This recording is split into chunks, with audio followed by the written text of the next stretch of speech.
Screencast number 2 for chapter 12, thermal processes in gases. In the previous screencast, we looked at this equation, and now we're going to break it down and analyze in different sections of the screencast. What do we mean by an adiabatic process, which we'll define as when Q equals 0.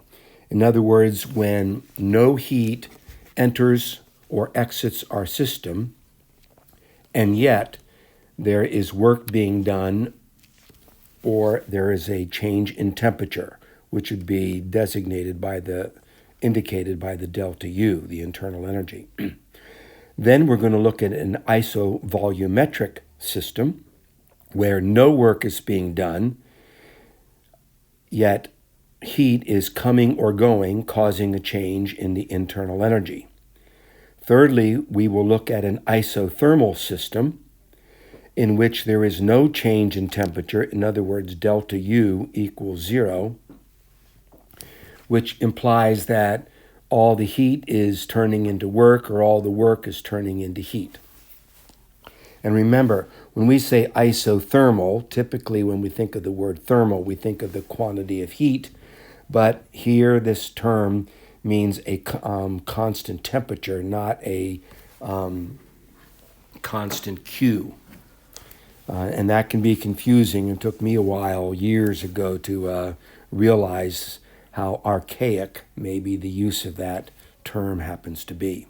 You also remember the ideal gas law, PV equals NERT, and of course this also shows us what happens if the pressure changes or doesn't change, if the volume changes or doesn't change, if the temperature, the internal energy, changes or doesn't change, and N would be whether or not you're adding or taking away some of the gas from the system. So these four processes then have these vocabulary words that you need to know. You should know what isobaric means, constant pressure. You should know what adiabatic means, no thermal energy transfer, and that would be definitely Q, coming or going. Isovolumetric means the volume doesn't change. And then isothermal, instead of Q thermal being Q, thermal here means temperature, a constant temperature. And there are some miscellaneous kinds of things which we can call the fifth category, or a sort of a general process. So let's look at isobaric. And in an isobaric situation, we have an expanding gas that can do work on the environment.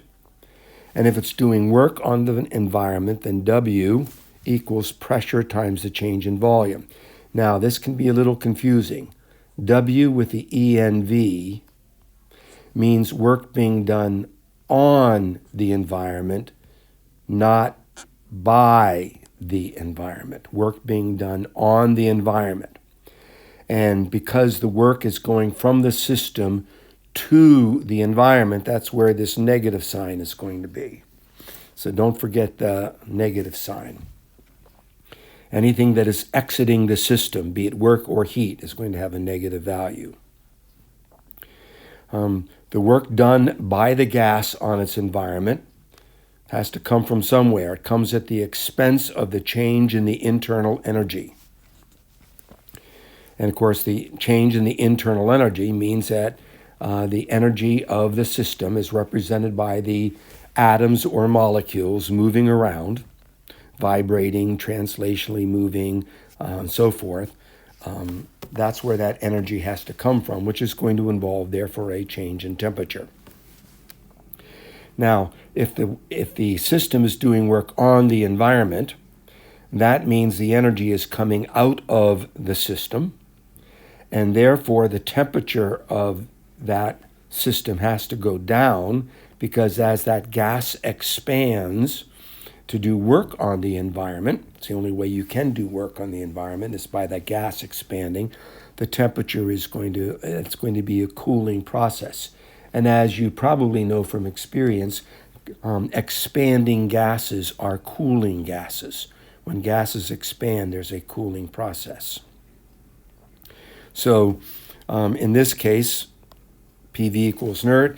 As my gas expands, which means my volume is going up, as the gas expands and the volume is increasing, the same amount of gas molecules, therefore, are occupying a greater space, which causes the pressure to go down and causes a cooling process.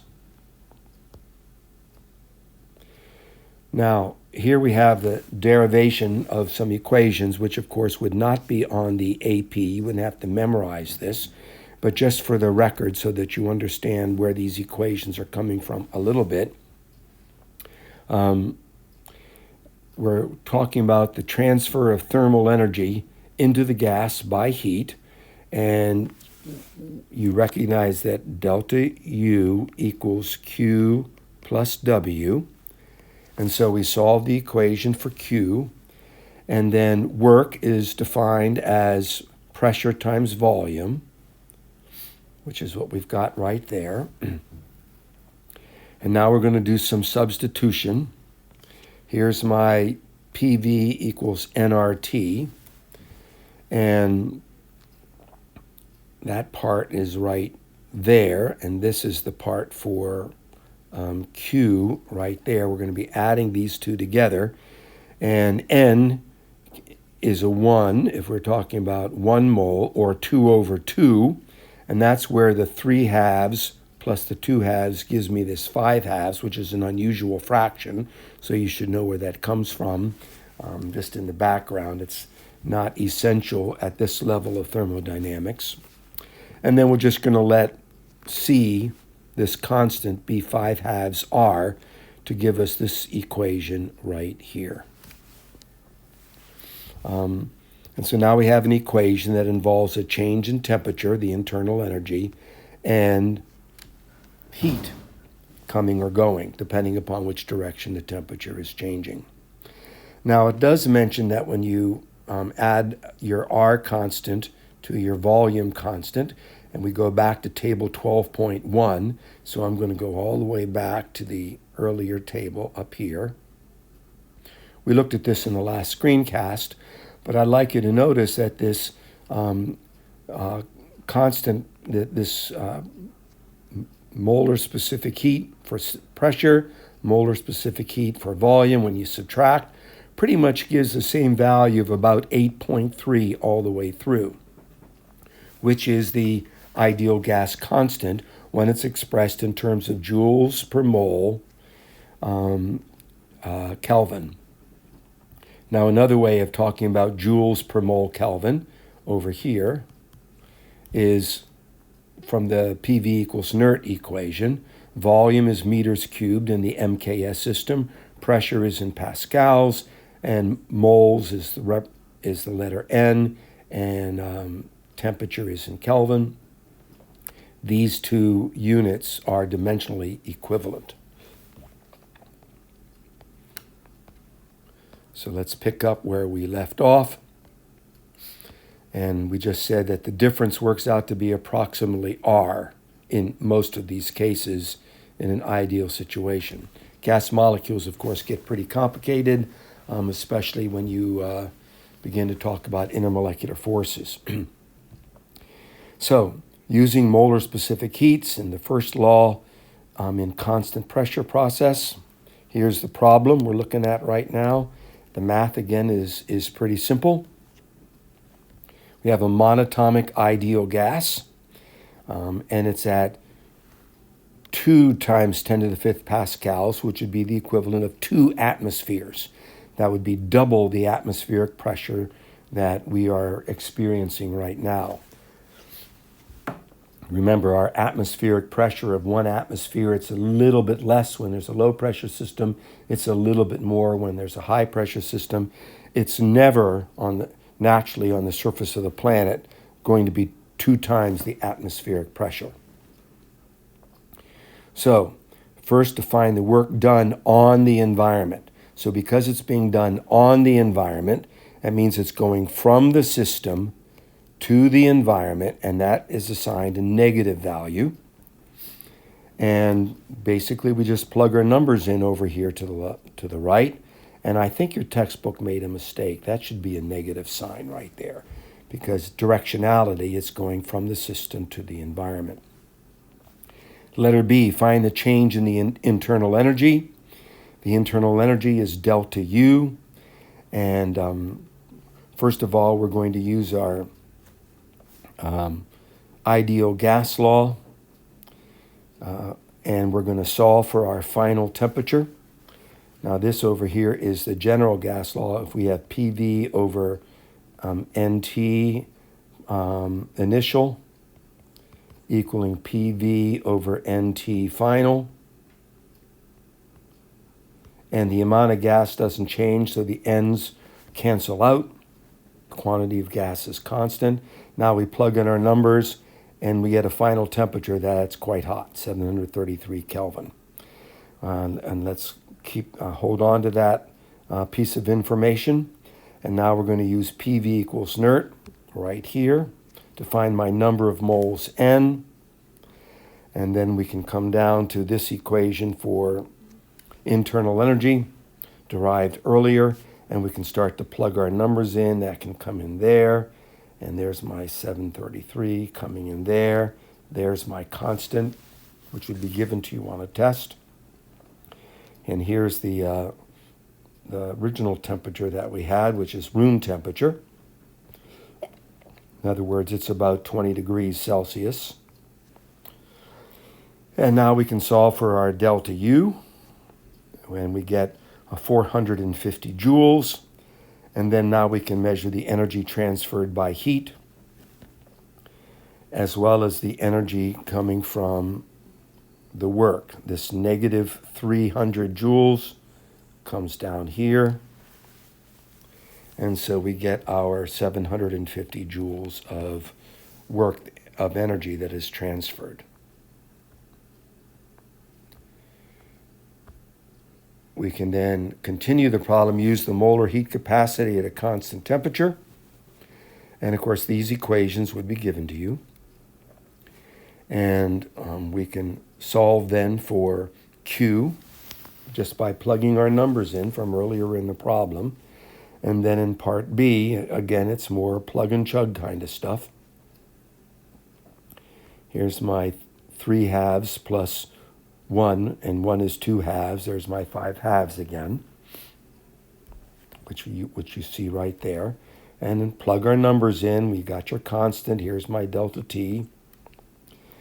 And then once we have all of this information, down here we can find the energy transferred by heat, the value of Q. Now let's look at an adiabatic process. So we come back again to this important equation. And now we're saying, what if Q goes to 0? What if there is no heat entering or exiting the system? And nevertheless, we're going to get a temperature change because work is going to be done. Now you might say, how in the world can this even happen? Well, one way to think about it is imagine we have a huge air mass. And this line right here, let's say, represents West County or Northeast Missouri or some huge area with a weather system over it, a huge air mass. And inside that air mass, imagine a subset of that huge air mass, either rising or falling. If it rises, it's going to cool. If it falls, it's going to warm. If it rises, the pressure is going to go down. And if this air mass that's inside the much larger air mass sinks, the pressure is going to go up. Because the closer you get to the surface of the earth, the greater the air pressure. The farther away you get from the surface of the earth, the less the air pressure.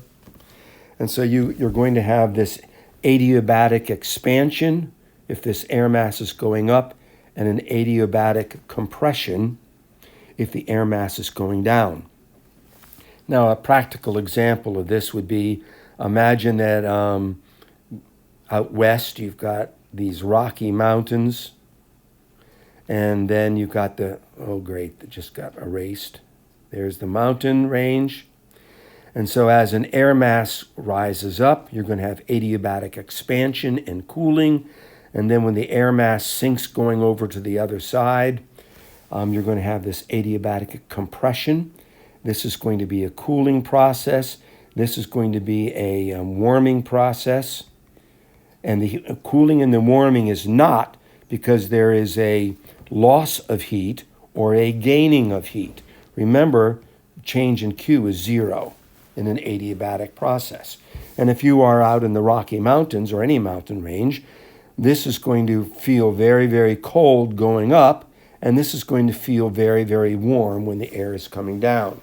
The one time in my life I've been skiing, there just happened to be this adiabatic compression going on as this air mass was sinking over the ski resort with the mountains, and we're on the east side of it. And so it was very, very warm. And because it was warm with this air mass being compressed as it comes down the eastern slopes of the Rockies, you didn't have to dress real warmly, but you had this melting and freezing on the surface. And so it was very, very difficult to ski, especially for a beginner like me, because it was kind of icy and very, very windy from this adiabatic compression, this air mass coming down the eastern slopes of the Rockies. And so it was very icy on the snow, but also very warm and windy. And I am not a good skier, and it really showed. Of course, I had more problems figuring out how to get on the ski lift with all of my equipment intact, and then getting off at the other end with all of my equipment, like the ski poles and the skis and so forth. So you have the adiabatic expansion, which is a cooling process, and the adiabatic compression, which is a warming process. And the cooling and warming are not due to the addition or loss of heat, Q equals 0. It's due to this change in pressure and this change in volume. As my pressure goes up, the volume goes down, and vice versa. And you can calculate by definition an adiabatic index of a particular gas. It's a ratio, not something that you're going to have to memorize or know. Another place where you can have adiabatic expansion or compression is in an internal combustion engine, where the piston is going up and down in the cylinder so fast that there's this compression and this expansion of the gas in the cylinder. Compression when the piston goes down, and expansion of the gas when the piston goes back up. So it's happening so fast that you get this change in temperature without adding or taking away heat from the cylinder. It's all due to expansion or compression of the gas. So, example 12.5, in a car engine operating at a frequency of 1,800 revolutions per minute, which is going to mean these pistons are going up and down very, very rapidly in the cylinder.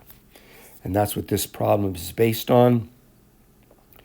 And Q goes to 0 because there's not heat being gained or lost. The temperature change is solely being done or accomplished by a rapidly expanding or compressing gas.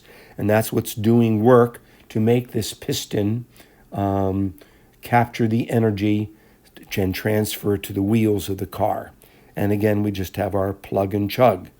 We have our change in temperature right here. This is related to my delta U. And we have our gas, our amount of gas N. We're talking about 1/10 of a mole that's trapped inside the cylinder. And then our gas constant R. So the work done on the piston comes at the expense of the internal energy of the gas. It's not coming because of some supply of heat or loss of heat. Now, looking at a PV graph, it would look something like this. Here is my volume, and we can say that my pressure if I start right here and I end right there, there's my final, there's my initial. So we're little more than 1 atmosphere of pressure up here. And now my pressure is going to go way, way, way down to about 0.3 times 10 to the 5th pascals, or 0.3 of an atmosphere. Why is the pressure going way down? Because the volume is increasing as the piston goes up. How do we know the volume is increasing? Well, it shows us right there. As the piston leaves the cylinder, creating more room for the gas to expand, we go from about 1.5 right here, meters cubed, up to 3 meters cubed. So this would be an adiabatic expansion. And that adiabatic expansion you can see right there. If we want to find the work that's being done, we would have to calculate the area under the graph. And so the area under the graph, let's do this in a different color, is going to be that area. Now, if we knew the equation of the curve, we could take the integral as we go from the initial to the final. Or we could just count up the boxes. And if you count up the boxes 1, 2, 3, 4, 5, 6, and so forth, you can see that there's almost about 17 boxes as an indirect way of measuring the area under the curve, which would give me the work being done. And so we can find the new pressure. We need to find our value of gamma, which is the ratio of these two molar constants for pressure and volume. Not something that we're going to worry about on the AP test. In order to find the pressure and estimate the work being done, and this would be, we'll use the boxes as our proxy rather than using calculus, and that gives me the total amount of heat. And of course, the negative sign implies that the heat is exothermic, being given off. Now let's look at an isovolumetric process. In an isovolumetric process, W equals 0. So my W is going to 0. And so my change in temperature of my system, delta U, the internal energy, is totally and solely a function of Q coming or going, depending upon which way we're going. No change in volume. If there was a change in volume, it would mean work is being done to change that volume. And since W equals 0, in this isovolumetric process, the old-fashioned word isochoric, the volume doesn't change. And so therefore, all the heat, instead of changing volume, is causing a change in temperature. All my heat is causing a change in the internal energy, which would be a change in temperature. In an isovolumetric process, the change in internal energy of a system equals the amount of heat energy transferred to the system. So if we look at a problem on that, we have our monatomic ideal gas again, right here, monatomic ideal gas. We have our temperature and our volume is going to be constant volume. We have 5 moles of this ideal gas. And we're going to answer some questions about it. How much thermal energy must be added in order to raise the temperature of the gas up to 380 Kelvin? And so we take our equation. It's just a matter of plugging in the moles using our ideal gas constant. And here is my change in temperature of 80 Kelvin. And solving for Q. And it's about 5,000 joules of energy will raise the temperature like this. Well, how's this going to cause a change in pressure? What will be the change in pressure? What's my delta P? Well, again, we use this equation over here, and we're going to solve the equation for my change in pressure. This derived from PV equals NERT. And we're plugging our numbers in from previous calculations as well as from the values given in the problem. And we find that we have a pretty significant increase in pressure. We're now up to over 2 million pascals. And then how much thermal energy would be required if the gas were ideal and diatomic. Now, if it's going to be diatomic, we'd have to go to the chart, find a different value for C, and plug that in. And now we're up to about 8 over 8.3 thousand joules. And we plug that in down here, and notice we have that same amount of pressure. Calculate the change in pressure for the diatomic gas. So, remarks. The constant volume diatomic gas under the same conditions requires more thermal energy per degree of temperature change because there are more ways for the diatomic molecules to store energy.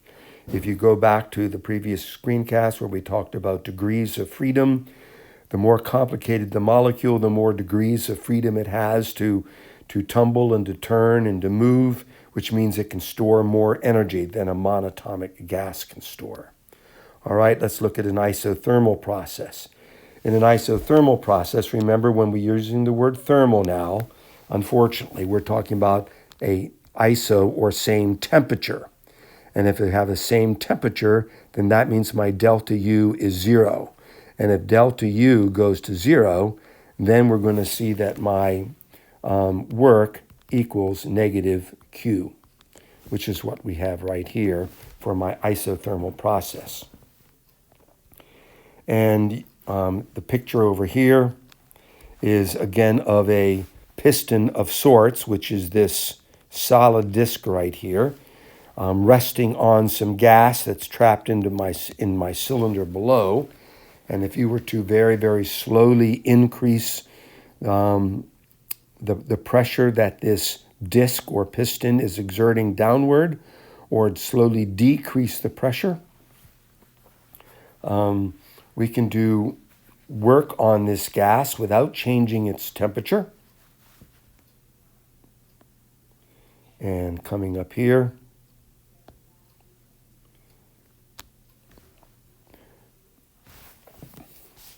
my PV graph is going to look something like this. We could again talk about the amount of work by measuring the area under the graphs. As we go from initial condition of 1 atmosphere of pressure, which is 10 to the 5th pascals, and we're going all the way down to a quarter of an atmosphere, 0.25. And in the process, my volume, as we reduce the pressure, my volume increases from 1 to 4 meters cubed by a factor of 4 as we decrease this pressure. And of course, we could use the methods of calculus to find the area under these curves. And this particular graph wants you to compare the difference we get from an isothermal situation to an adiabatic situation. And they both head in the same direction from left to right with a negative slope that levels off towards the bottom, but they don't actually have the same degree of curvature, the same slope. And you're reminded up here that the pressure falls off more rapidly for an adiabatic expansion because the thermal energy change is 0. There's no heat being added or taken away. It's all due to expansion. And so you get the steeper slope than you do with the isothermal, where you're actually you can add or take away heat because you do have a value for Q. And they have an example here of an isothermally expanding balloon. You've got 5 moles of a monatomic ideal gas, and energy is added to the system very gradually, let's say absorption from the sun. the volume increases by 25% at a constant temperature of 27 degrees Celsius. So we're adding temperature at a constant temperature because remember, delta U equals 0 in this isothermal expansion, where the word thermal means same temperature. So you can actually not have a temperature change even though you're adding or could be taking away heat. In this case, we're adding heat. But what that means is then there's going to be work being done causing a change in volume. So, by the way, this natural log of final volume over initial volume actually comes from calculus. A lot of these hyperbolic functions, and when you do integral calculus, you end up with a natural logarithm. And that's something we'll see again when we talk about radioactive decay and have a decay curve. We're going to end up with a natural logarithm as well. In any case, let's go ahead and plug our numbers in. These equations would be given to you. And since we have an increase in 25%, that means my final volume is 125% of my initial volume, or 1.25. It's going to increase, and we plug our numbers in. All right, here's a general process.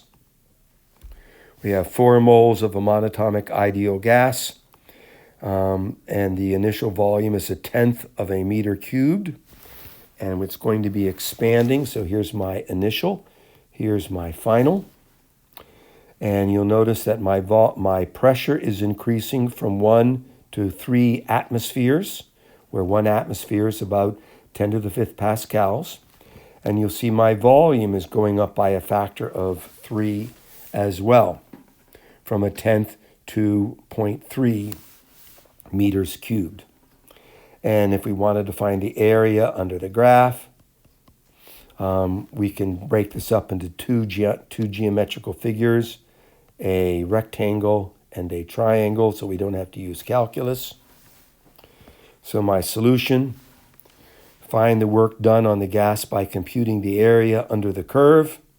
And so we find the area of my triangle and the area of my rectangle and just add them up. And of course, this is going to be negative because we are doing work on the surroundings. And that work on the surrounding means, therefore, it's exiting, it's going outward, and hence the negative sign. Find the change in the internal energy. So we begin with PV equals nert and solve for T, and we get a temperature of 301 Kelvin. And then we have this at the new pressure and the new volume, and now we get a really high temperature in Kelvin, 2,260 Kelvin. We can compute the change in the internal energy now that we know our change in temperature right here. We know our amount of gas, N, and here's my R, and here's my change in temperature. And so there's my increase in internal energy, delta U. And then now we can compute Q, and you'll recognize this equation here as coming from delta U equals W plus Q. And we're solving the equation for Q, plugging our numbers in, and this coming from down there, and we get 1.33 times 10 to the 5th joules. So let's conclude by looking at this diagram right here. Here's a summary. This is an excellent summary.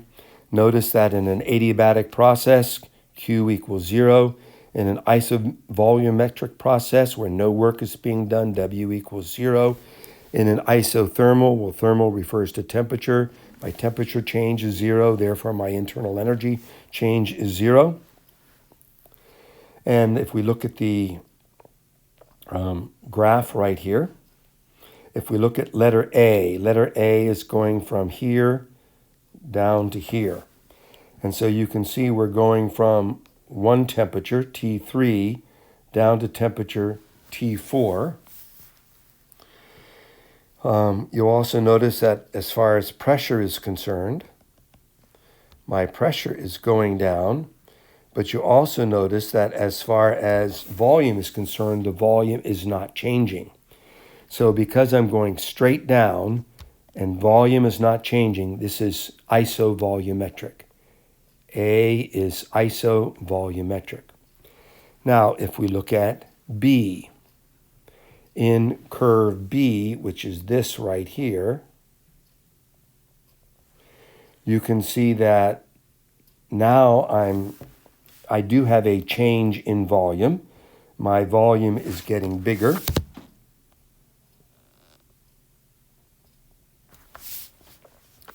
And also, my pressure is getting smaller. My pressure is going down. And what is that? What do we mean then when we say that I have a change in temperature, and I have a change in volume, and I also have a decrease in pressure? So as the pressure decreases, the volume of my gas expands greatly, and it's a cooling process as the temperature goes from T3 down to T4, and that would be an adiabatic expansion, letter B. Now, I'm going to erase a lot of this stuff. And let's take a look at letter C. In letter C,